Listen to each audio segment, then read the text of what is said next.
Hey there, welcome to Equefit Club. I'm Jelaine, I'm your host.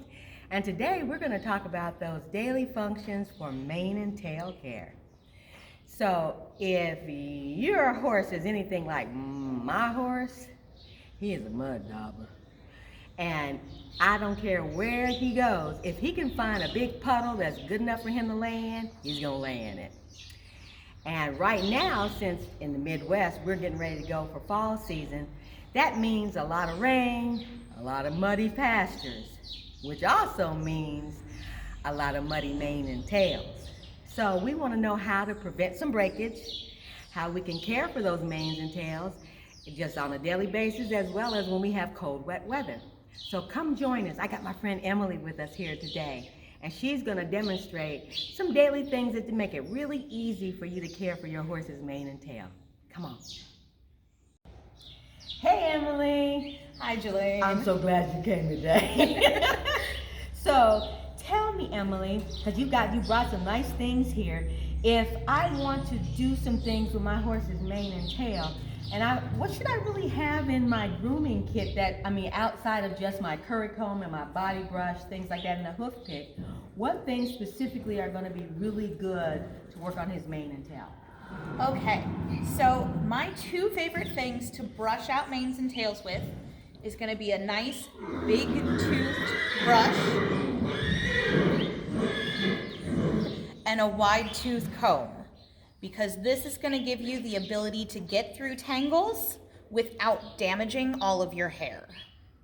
So those are my two favorite things to have.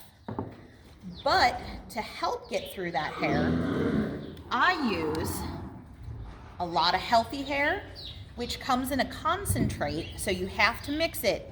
And it looks really funny when it's separated, because it'll actually separate when you go to mix it in your bottle, and then you shake it up before you use it.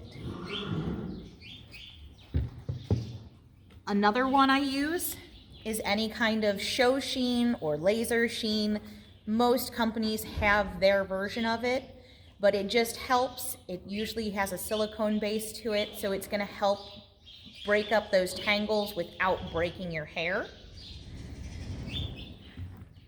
Something you can buy at the grocery store is wrinkle spray. If your horse has a whole staticky mane or tail, you can use wrinkle spray, or even if you go into your laundry room and get a dryer sheet, you can rub that dryer sheet through and it'll help pull that static out of their tail. So those are things that can help sometimes when you need to get a little bit out of your horse's tail. For any kind of stubborn bits, you can use Vaseline, because that'll help break up some of the stickiness, and it just has a little bit of grease to it and it'll help pull. And remember, a little goes a long way. You can also try and use baby oil as well, but I use Vaseline too, just to help, especially if there's a burr or any like sticks and stuff that are stuck in that mane. A little bit of this will help pull that right out. One of the things that I like to use a lot is that mainly long. Mm-hmm. And because he likes to roll around and he gets all kind of burrs stuck in his tail, comes in with his forelock all matted up, full of burrs. And I found that using that before they go out, when he comes in, I can just kind of brush that through and it pulls the burrs right into the brush and doesn't pull on his hair. Yeah. What are some other things then? Because, with him, this horse thinks water is wonderful. So he will go out there and find every mud hole he possibly can. He likes to go in there and he churns it up and comes in with tornado twists all and mud locks in his mane. What can I do to help prevent it, especially now that fall is coming? We got all this wet, cold weather coming. So for that, I would say we can do some standard braids just to help that mane stay together without twisting up. And we use you can use electrical tape to hold those in, or rubber bands, whichever you have, whichever is cheaper for you to get, or whichever you find you like better. And then even for the tail, I can help you and show you how to put up a tail and keep that so that it's gonna be less muddy, entangled for the season, and then you can take it out and redo it. and leave it in, and then during spring you're going to have a lot more tail left for when he needs to swat those flies later in the season. Okay.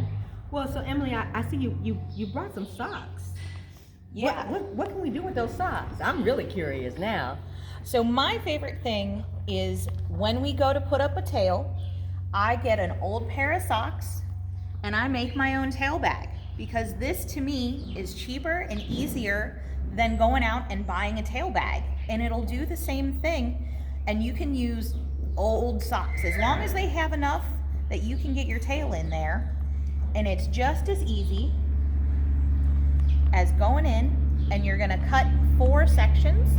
So I marked it with the marker, and all you do is cut all the way down on the ankle part on the 4 sections, and then you have your own tail bag, and all it cost you was an old pair of socks.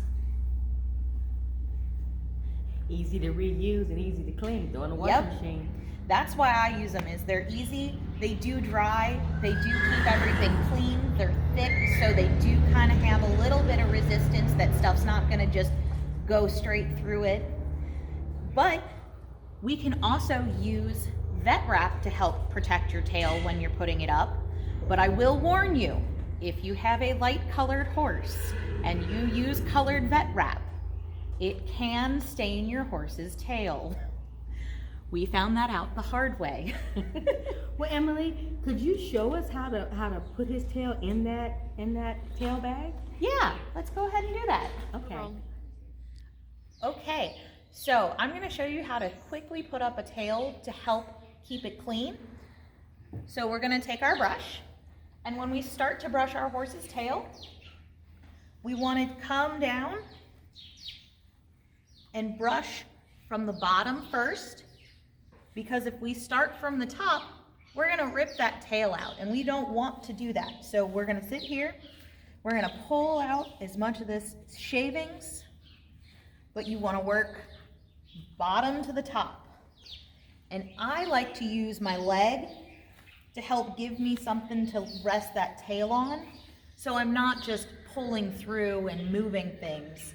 So we can see that brush runs really nice through there. And now we're just going to try and get the rest of these knots and a little bit of shavings out. And if you get a little bit of resistance, that's okay. All we're going to do is we're going to kind of bring the brush back up, move it down, bring it back up, and move it down. That's going to help keep that tail intact. So when we go to put our tail up, I've always been taught you want to find the end of their tailbone, and we're going to go up maybe 2 to 3 inches, depending on how much tail your horse has. And I'm going to take my fingers and kind of keep them close to that tail and make a cut mark. So what that's going to do is that's going to give me the majority of those long hairs that we're trying to protect. So see how we split our tail in half now?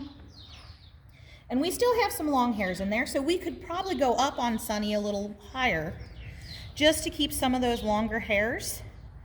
So again, all you're gonna do is I take 2 fingers, stretch them around that tailbone to help me mark where I'm trying to separate. And to me, that just gives an easy way to separate. It's 2 fingers and pull them around. So I like that a little better. We still have some long hairs, but that's okay because he's gonna swish, he's gonna move his tail still. But now that we have our section, we're just gonna braid. And we don't want it to be tight, at least at the top, because we're hoping that this is gonna stay for as long as we need it to. So we're gonna divide it into 3 sections that are fairly equal. Doesn't have to be exact, but you want it to be pretty close. And we're just gonna do a really loose, quick braid at the top. And I usually like to get maybe 5-6 plaits down. And then we can start going a little tighter. because that's going to help keep the rest of that tail in check. But we're going to use this looseness to our advantage later on.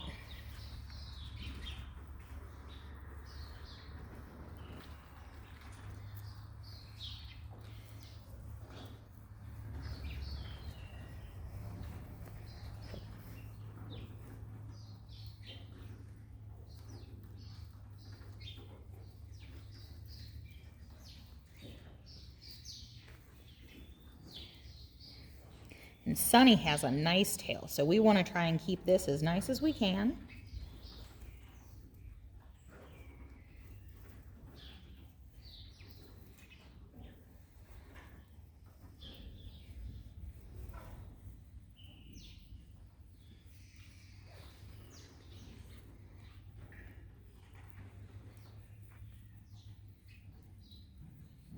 You want to go as far down as you can because we're trying to keep as much hair together as we can.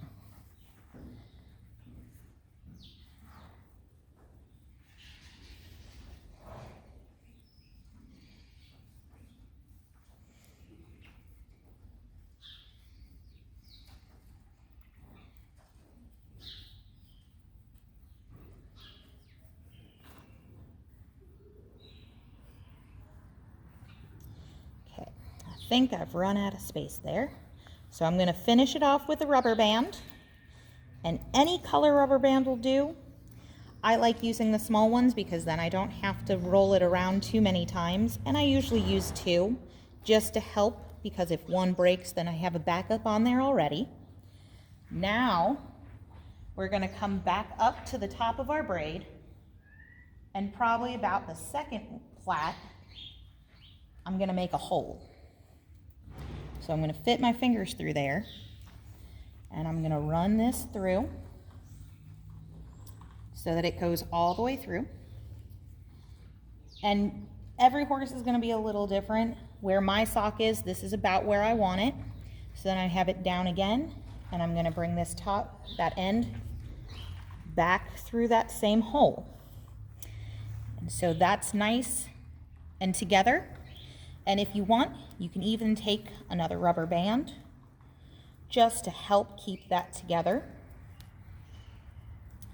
So you have a little kind of knot, but when you go to take it out, it's going to easily come out.